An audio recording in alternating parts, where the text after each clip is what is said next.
అందుకనే ఫారెన్సిక్స్ వైపు వెళ్దాం అనుకున్నాను. ఎందుకంటే నేను అట్లీస్ట్ డిటెక్టివ్ అవ్వలేకపోయినా డిటెక్టివ్లు కేసు సాల్వ్ చేయడానికి హెల్ప్ అయినా చేయగలుగుతాను కదా. అన్నిటికంటే ముందు మునిగిపోతున్న మన పార్టీని పైకి లేపాలి. దానికి మనకు కావాల్సింది అస్థిపంజరం కాదు, ఏకంగా సంజీవిని ఔషధమే కావాలి.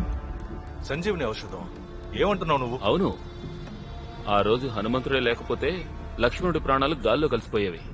ఈ రోజు మనది, మనల్ని నమ్ముకున్న వాళ్ల పరిస్థితి కూడా అంతే. సంజీవిని ఔషధం వచ్చిందంటే పార్టీ లేచి నుంచుంటుంది. ఆ సంజీవిని ఔషధమే బాబా నిరాల. కానీ మన పార్టీ కోసం ఆయన ఏం చేస్తారు? సార్, గత 4 సంవత్సరాల్లో ఆశ్రమంలో ఉన్న భక్తుల సంఖ్య 5 లక్షల నుంచి 44 లక్షలు అయ్యింది. అయితే ఇక మీరే ఆలోచించుకోండి. 44 లక్షల మంది ఆశ్రమంలో భక్తులు కాదు, అవన్నీ మనకు ఓట్ల కిందే లెక్క. ఈ నాయకులందరూ అంతే.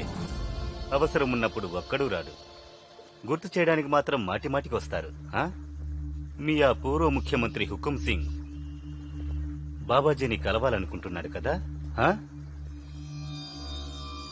అయితే ఆయన ఎందుకు రాలేదు? బోపా అన్నయ్య, ఒకప్పుడు హోదాలో ఉన్న వారికి హోదా లేకపోతే కష్టంగానే ఉంటుంది. ఆయన కొంచెం సంకోచిస్తున్నారు, అందుకే నేనొచ్చాను. మన పాత సంబంధాల్ని కొత్తగా జోడించి ఏదో ఒక మాయ చేసి ఈ ఎముకల గూడు సీఎంకి ఉరితాళ్లా మారేలా చేయండి. నువ్వేమంటున్నావు? మిశ్రా గ్లోబల్ సైట్లో దొరికే ఎముకల గూడుల్ని బాబాగారి భుజస్కంధాల మీద పెట్టి రాజ్యమేళాలనుకుంటున్నారా? చేస్తే మాకేమొస్తుంది? ఏంటి బోపా అన్న అంత మాట అన్నారు? హుకుం గారు సీఎం అవుతారు, ఆ తర్వాత రాజ్యం మీదే కదా, ప్రభుత్వం మీ చేతుల్లో ఉంటుంది.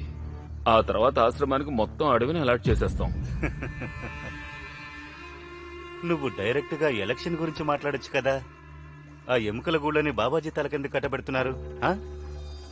చూడు బగ్గా, గంగా జలం అమృతం అన్నమాట, దాన్ని పూజ చేయాలి, దాంతో గుద్ద కడుక్కోకూడదు. అర్థమైందా? అది కాదు బోపన్న, నేను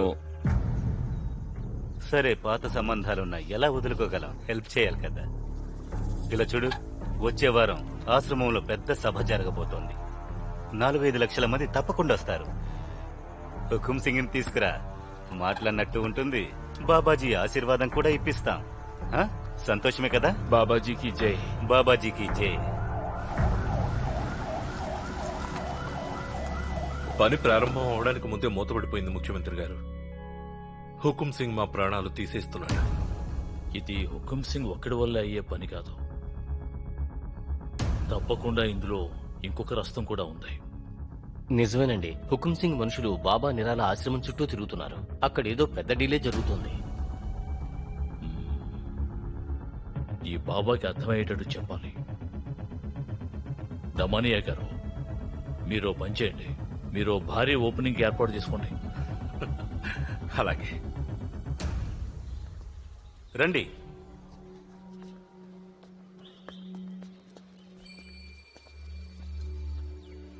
బాబాజీ, ఈయన సీఎం బామర్ది. ఆయన పర్సనల్ ఇన్విటేషన్ తీసుకొచ్చారు. దీన్ని బట్టి ఏం అర్థమవుతుంది భోపా? సీఎం మనల్ని మనస్ఫూర్తిగా ఆహ్వానిస్తున్నారు. గ్లోబల్ మిశ్రా ప్రాజెక్ట్ ఇనాగ్రేషన్ ఎప్పుడు? 7వ తారీఖు బాబాజీ. ఈ ప్రాజెక్టుకి ఆటంకంగా ఒక ఎముకల గూడు ఉందని విన్నాను. బాబాజీ, భూమిని తవ్వేటప్పుడు ఏదో ఒకటి బయటపడుతుంది. ఈ రోజు ఎముకల గూడు, రేపు లంక బిందెలే బయటపడొచ్చు. సీఎం గారు చాలా మంచి పని చేస్తున్నారు, వారికి నా ధన్యవాదాలు తెలపండి. బావమరిదితోనే ఆహ్వానం పంపారు కదా, మా తరఫు నుంచి ఏమేం చేయాలి అన్న వివరాల్ని మీకు భోపాస్వామి చెప్తారు. అలాగే, చాలా సంతోషం బాబాజీ. రండి.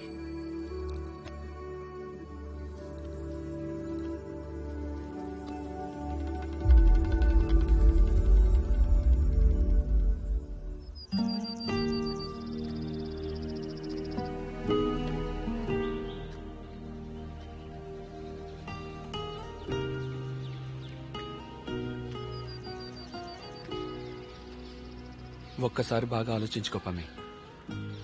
నేనిప్పుడు ఇంటికి వెళ్ళలేనన్నయ్య. ఆశ్రమంలో బాబాజీ నేను అట్టే పెట్టుకోనని చెప్పారు. నువ్వు ఇంటికి రానంటున్నావు, అయితే ఎక్కడికి పోతావు? బాబాజీ ఆశ్రమంలోనే ఉంటాను. నువ్వు అమ్మా నాన్నల్ని ఒప్పిస్తే చాలు. చూడనయ్య, ఇది నువ్వు మాత్రమే చేయగలవు.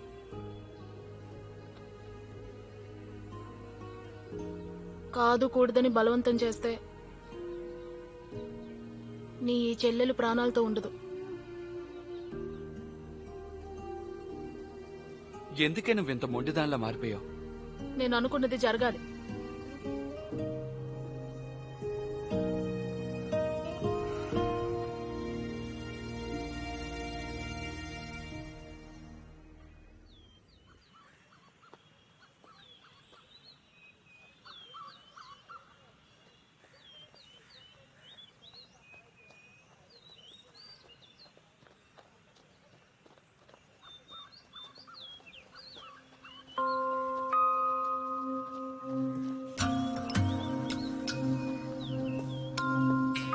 Hello, good morning. Good morning. ఇంత పొద్దున్నే మీరు ఏదో ఫ్రస్ట్రేషన్ ని పోగొట్టుకోవడానికి వేగంగా పరిగెడుతున్నారు అనిపిస్తుంది. జీవితాంతం పరిగెట్టినా ఫ్రస్ట్రేషన్ పోదు.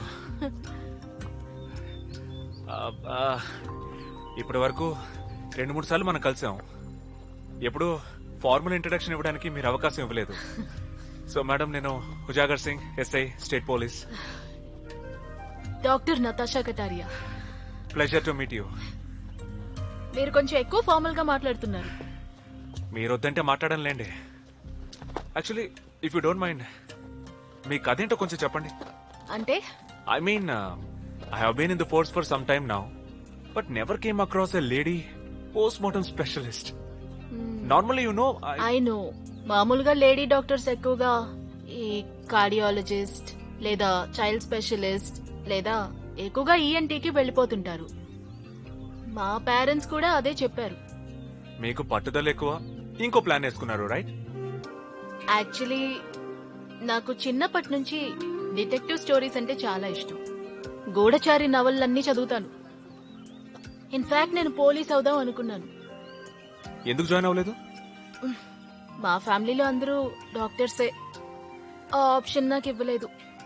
అవునులే, మన ఫ్యామిలీ మనకి సపోర్టు, వీక్నెస్ కూడా. అందుకనే ఫారెన్సిక్స్ వైపు వెళ్దాం అనుకున్నాను. ఎందుకంటే నేను అట్లీస్ట్ డిటెక్టివ్ అవ్వలేకపోయినా డిటెక్టివ్లు కేసు సాల్వ్ చేయడానికి హెల్ప్ అయినా చేయగలుగుతాను కదా. ఆహా, అదనమాట విషయం. అందుకే అనమాట మీరు మాకు డీటెయిల్ గా ఇన్ఫర్మేషన్ ఇస్తున్నారు. I want to know everything. అది ఎప్పుడు జరిగింది, ఎలా జరిగింది, ఎవరు చేశారు. Just like SMP novels.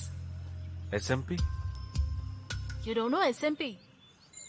అరే, సూరజ్ మోహన్ ప్రసాద్. నార్త్ లో ఉన్న వాళ్ళందరూ ఆయన క్రైమ్ నావెల్స్ చదువుతారు. చదువుతారేమో తెలియదు కానీ నాకు ఎస్ఎంపీకి తెలిసిన ఒకే ఒక అర్థం సాలిడ్ మెంటల్ ప్రెషర్. నిజం చెప్పాలంటే నా జీవితం మొత్తం ఎస్ఎంపీ అయిపోయింది. కమ్ ఆన్, ఒక స్టేట్ పోలీస్ ఆఫీసర్ చూడ్డానికి మాత్రం చాలా నాటుగా ఉంటారు, కానీ ఇంగ్లీష్ బాగా మాట్లాడుతున్నారు. పైగా సారీ కూడా చెప్తున్నారు. That's a first for me. ఉన్న చోటుకు తగ్గట్టు మనం ప్రవర్తించాలి. ఇక్కడ ఇలాగే మాట్లాడాలి. చెప్పండి, అక్కడ ఏం జరిగింది? జైన్ సార్. అలాగా, సరే. ఓకే. జై హింద్ సార్. కూర్చో. మిస్ట్రా గ్లోబల్ ఎముకల గుడి దగ్గర సామాన్లు దొరికాయా? దాని సీసీ రిపోర్ట్ ప్రిపేర్ చేసావా? Yes sir. అది ఫారెన్సిక్ ఏజెన్సీకి పంపించడానికి రెడీ చేశాను, కానీ సర్కిల్ ఆఫీసర్ ఇంకా సైన్ చేయలేదు సార్. సర్లే,